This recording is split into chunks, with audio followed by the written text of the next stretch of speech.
So what's this Forgotten Highway all about?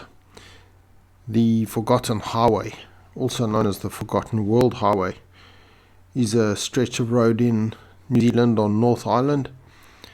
There's a big sign saying no petrol for 150 kilometers, but after Africa that's a walk in the park. And what's the story behind it?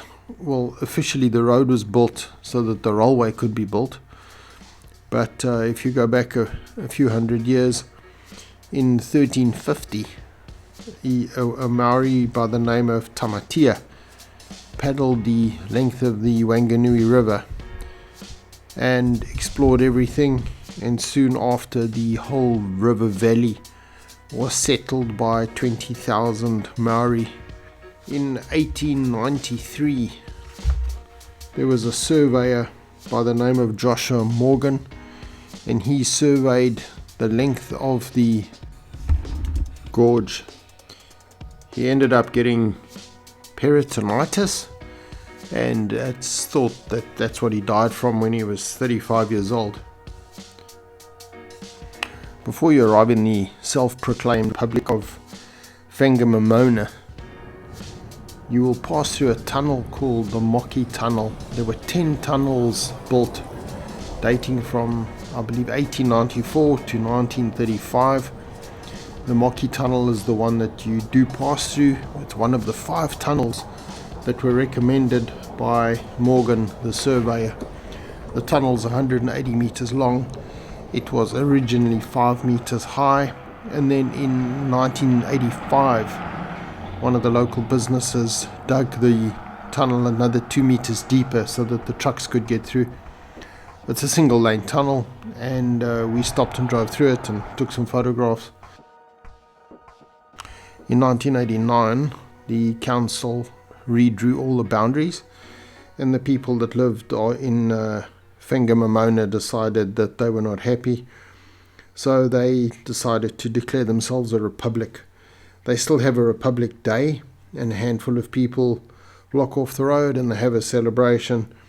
And when they decided to become a republic, they issued passports, and they issued over 6,000 passports. It's all tongue-in-cheek, but a bit of fun and a fundraiser, and it gives some history and anticipation really to the people that visit the area, go to the pub and walk around. Interesting place. Anyway, we went on from there, and our next stop was Stratford. The place is derelict and the roads are very quiet, and you come across buildings that basically have just rotted and fallen apart. And then you come around a corner and somebody's moving all these cattle down the road. So as I say, it's a really interesting, fun, different sort of place.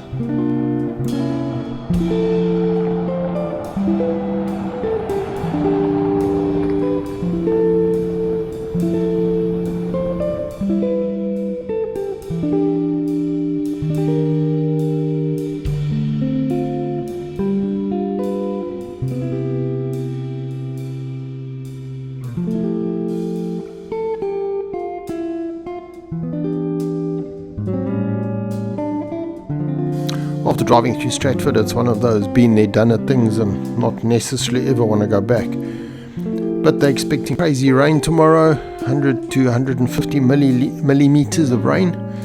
So we decided we're not camping, and we booked into a motel. New Zealand is often thought to be living in the 1960s and 70s, and with all respect, a lot of it is definitely like mid-1970s. We booked a motel, and if you blinked, and you could imagine people sort of in retro clothing from 1970. We treated ourselves to dinner, and then back to the motel to edit videos. New Plymouth is really interesting, very arty, and lots of graffiti and quite fun. So tomorrow we'll walk around a little bit, and then we're off past Mount Taranaki and down towards Wellington. So we'll take you with tomorrow. See you then. Cheers.